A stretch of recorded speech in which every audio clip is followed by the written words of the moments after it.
మొన్నే ఒక విలేజ్ పోయా. అక్కడ ఒక రచ్చబండ దగ్గర 10 మంది సామాన్యులు నిరక్షరాస్యుల్ని కలిసా. ఏమయ్యా ఏంటి రాజకీయం అని అడిగా. బారులు తీరిన ఓటర్లు ఇచ్చారు కదా సార్, ఆ తీర్పు మీరు మళ్ళా అడుగుతారేంటన్నాడు.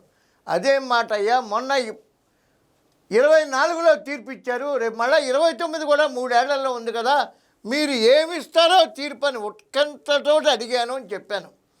సార్ మాకు అర్థమయ్యింది సార్, మేము ఎందుకు ఇన్ని బార్లు తీరి 11 సీట్లకి దించేసామనంటే, గత ప్రభుత్వం లక్షల కోట్లు అప్పు చేసేసి ఆస్తులు కూడా తాకట్టు పెట్టేసి సామాన్యమైన మాకు రోడ్లు కూడా వేయకుండా 3 రాజధానులు అనుకుంటూ వేళాకోళం ఆడుకుంటూ అప్పు చేసిన దాంట్లో తిన్నంత తినేసి ఇలాగా ఎలక్షన్లో 2000 3000 ఓట్లకి నాయకులు ఇస్తారు కదా, దాని బదులు గవర్నమెంట్ సొమ్ము మాకు ముష్టి పడేశారు సార్. పని లేకుండా చేసి మమ్మల్ని సర్వనాశనం చేశారు సార్.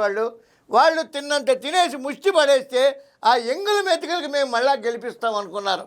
జీవితంలో మళ్ళా ఫ్యాన్ గుర్తుకి వెయ్యం, అవసరం వస్తే మా ఇంట్లో ఫ్యాన్లు కూడా తీసి బయటపడేస్తాం తప్ప ఫ్యాన్ గుర్తుకి ఓటేయమని బారులు తీరిన గతకాలపు ఓటర్లు మళ్ళీ బారులు తీరుతామని చెప్పారు.